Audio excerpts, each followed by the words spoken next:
Yo. I don't know why that happened. Our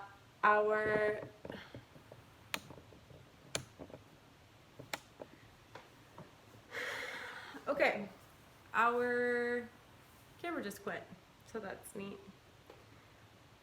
Technical difficulties. Technical difficulties. What Let's was go the back question? to the question.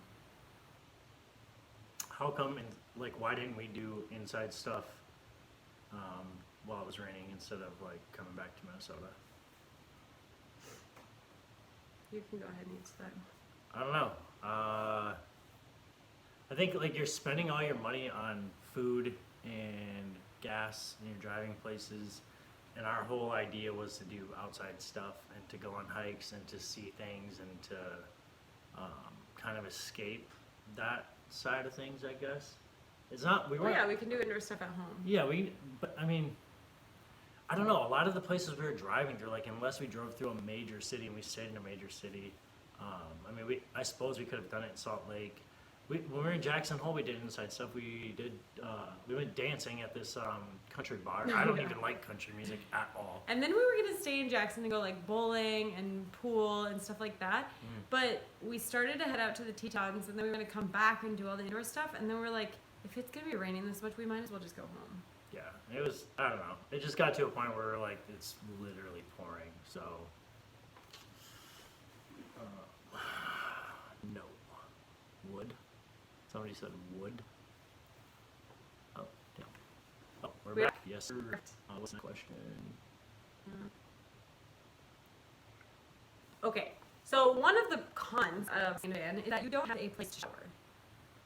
So there are a couple things. We are lifetime members, so we go to a lifetime, go around, get a shower, and we did that in Phoenix, but not out in necessity because that's actually wanted to wear out when we were in Phoenix, and then we showered at my friend's house. We did baby wipe showers, which were great, but when we got out, we accidentally did an 11-mile hike in the Grand Canyon. We didn't accidentally do it. We were going on a hike. Oh, that's true. We made it way harder than we anticipated. We seriously went from the top of the Grand Canyon down to base. We were supposed to go, I would say, halfway, maybe a little more to the mesa, hike around the mesa, and then back up. We just went all the way down, so it was just straight vertical the entire time. Which ended up, afterwards it was pretty cool. But after that we were like, okay, we need more than a baby white bath. We need a real shower. Yeah, it was bad. So in the park there were these showers that you could pay $2 to start the shower, which was pretty great. And you'll find a lot of those. And truck stops, they all have Love's showers. Truck Stop and Flying J. Flying J. I love Flying J. Yeah, they have showers that you can use as well, which is super handy. How much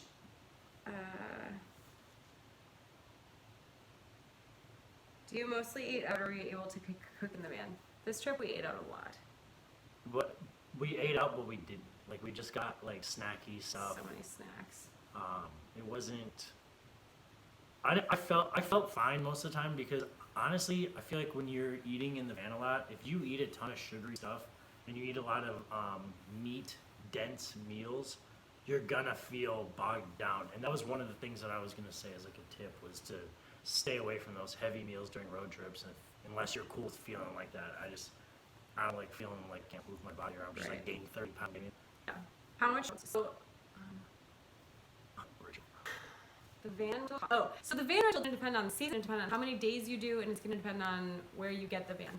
But for a 7-8 day road trip, it's probably going to cost you about $1,000. Yep. Again, depending on all of those things. And then you have to tack on gas. And for us, this thing was only $300 gas, which was great. And the food total was another $100. Was it even $300? I don't think it was $300. For what, gas? Yeah. Yeah, it was $50 maybe. Okay. Yeah. It wasn't quite 300, but it was about 300. Yeah. And food was how much? 3 maybe. Maybe a little more. Yeah. So it's between $1,500 and $2,000 for 2 people, which. In a 7-day trip where you're going to multiple states, if you are flying, you're going to spend twice that. You're flying to all the different states every time. Right, of course. Yeah. So I love road trips. She's not the biggest fan of them. I just get bored because I'm the passenger. Basically. There was somebody asked a question. Let's see what they said. How long would you say it takes to learn to drive a big motorhome or a van? I don't think it takes that long to drive it. Just the whole thing driving bigger vehicles is, I mean, it's all about wider turns and then just making sure you don't drive when you're going up inclines. You're not like punching it so the RPMs are just like maxed out. Yeah, you have to go slower. Sometimes you got a big vehicle, you're going up a hill, you need to go slower. And if going down a big hill, you need to drop it into like second gear or something like that so it goes slower so you're not Oh, yeah, something that I learned from Seth. When you're going downhill, not to ride the brakes, and you'll smell the brakes, which is kind of weird. Once you realize what they smell like, you'll remember it. But if you drop it into second, the vehicle goes down quickly, which is super nice. Also, the first time that I think Seth drove with me in my van on the West Coast, I like made a wrong turn and had to turn around and took a turn too sharp and hit someone's bumper. Oh, yeah. That's in Oakland. I was so pissed because I like have driven this. I'm like Miss Independent Woman and I can do this on my own. Now the first time he gets in my vehicle, I hit someone's bumper and I was just like, this doesn't happen normally. I don't know why this happened. I was so mad. She's a good driver. She doesn't usually get in anything. Thanks. But she left a note and did the responsible legal thing. Yeah. Wait, is it a manual? I thought vans were automatic mostly. You can get a manual, but I mean, honestly, I prefer manuals. No, he's saying about dropping it in a second. So someone asked if the van was So, manual. I mean, almost every automatic vehicle you'll put into, there's like drive and there's two. I know you guys have seen that. If you're getting drive, but if you're going downhill, if you put it into two, it's naturally gonna slow the vehicle down a little bit. Mm-hmm. I'm not the most mechanically like savvy person to discuss with, but you need a manual to put a vehicle over here. We take pets along on the van trip, whatever you can do. Someone asked if you bring speaking. It depends on your van. When we have now, we would literally have to sit on the van the whole time or in our laps. Good luck. I think you could do it. I don't need a freaking stay though. If you have a small van, I wouldn't recommend it because it's gonna get real. But it was you and the dog, I think totally. Yeah, if it's just you and the dog, fine. As far as national parks go, you can bring your dog. You just have to make sure you have it on a leash. He would know because he went to a National Parks I Academy. wouldn't know. You just have to make sure you have it on a leash. You have to make sure the dog isn't messing with wildlife. You basically have to be in complete control of that animal the entire time. That's really all it comes down to. Pick up after it.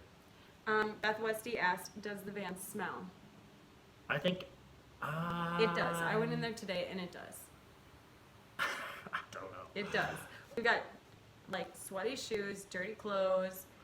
There's still, I think, like carrots in there. It smells. So if you use essential oils like I do, there's one called Purify, and I just put it in a little spritzer thing with water and I spray it all over. It's a natural Febreze. I'd still use Febreze. No. Okay. Best online site for flight deals. We've got 2 recommendations for this. Recommendation number 1. What are you laughing at? I just think it's funny because like, this is such a this question comes up so much, and there's one that she does where she gets emails about it, and then Google Flights, like everybody compares their flights so much. We'd love to come back to Ireland, Everett. Oh my God, I love Okay, Ireland. but yes, Google Flights is really great. Okay. It's like buying cars or getting car repair quotes from places. Like, it's too easy for people to look somewhere else and find a better deal nowadays. So Google Flights just compares everything for you, and you find the cheapest flights right away. You can go to Expedia. So there's 2 things that I would say about how to get good flights. You need to be flexible with your dates.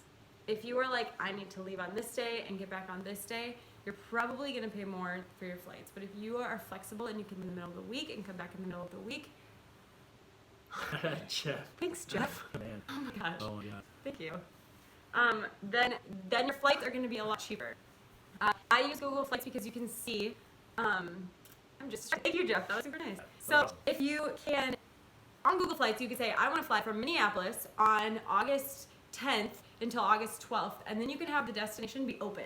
And you can see anywhere in the world and how much it's going to cost for those dates. Or you can say, I want to fly from Minneapolis to Denver. My dates are open. And it will show you, if you fly from this date to this date, it's the cheapest. Or this month is the cheapest. Or it'll show you the different prices that you can do. It's super flexible. If you guys want a video on this, I will show you. I will go in, I will do a screen share and show you how to look up these Google Flights. The other one that's super awesome is Scott's Cheap Flights, and I recommend it all the time. You literally get an email, I don't know, every couple of days, and it says, hey, there's a really cheap flight to Mexico. Hey, there's a really cheap flight to Copenhagen. When we went to New Zealand, we found it because it goes, hey, there's a really cheap flight to New Zealand. And it says, it just like scans all of the airlines, all the dates, all the time. And when something drops beneath normal, okay, I will, Cedric, thank you. If it drops below normal, then it says, all right, there's a cheap flight from New Zealand. Okay, great, done. I will do it. When it drops below normal, it'll tell you and it'll say whatever. So when we went to New Zealand, we were like, okay, those are the dates we're gonna go because that's the cheapest that we can find it. So I think the more flexible you are, the better you can get good flights. So if you're looking at a trip, you have to get work off, maybe check the flights first and then request the days off. What's the difference? I've never been to an Airbnb. Hostels or Airbnbs. Okay, so the difference between a hostel and Airbnb first. Does it say hostel? So hostel is like the barracks where you have you ever stayed in a hostel? I don't think so. I don't think so either. So a hostel is like, it's a big giant room with like 20 beds in it. And if you want, you could pay a little bit more, get 4 beds in it. But you're just staying in a big room with strangers. Lots of times there are shared bathrooms out there. There are, I don't know, there's shared cooking areas. But even hostels are $5 a night. I've seen hostels that are most expensive, like $60 a night. Usually they're around like 15 to 30. But the idea is you're like living in this communal space. It's really awesome because you get to meet so many people. I love it. I love hostels. I've always had hotels and hostels. I would stay in a hostel because they're so fun. As I get older, I'm staying in like the 4-bed hostels instead of 30-bed hostels. When's the last time you stayed in a hostel? When's the last time I traveled on my own? You traveled a few times. Yeah, but not where I would stay in a hostel. I'm just saying, when's the last time you stayed in a hostel? Before me. Well, I stayed in the Santorini hostel. So you were with me at that time. You weren't with me though. I know, but you traveled by yourself. So Santorini. Yeah. Okay. So what are you saying? I'm just saying, when's the last time you stayed in a hostel? Probably a while ago. Got a low battery. Hello, good luck on your travels from England. Hope you keep up it. People know now, but I want to go. Airbnbs are like, hey guys, we own this house. It's my sister's house. We don't own it.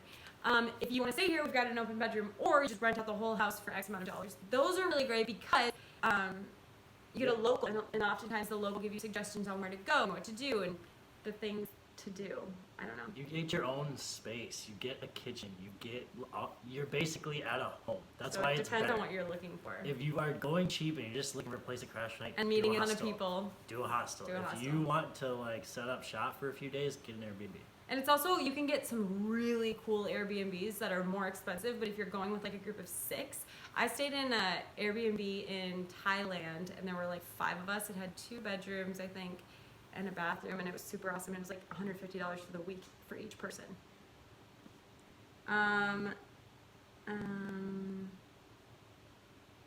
Where did you park? We parked. At my friend's house. Yeah, friends. Campsite. Campsite in Grand Canyon. Yep, and we're Jackson Hole. Shayla chopped up with the bartenders, got us a whole bunch of information about what to do, and then the dude was like, yo, you can stay in our back parking lot, and it'll be completely fine, and there's coffee in the morning within, 20 feet. Right. We also stayed in Safeway.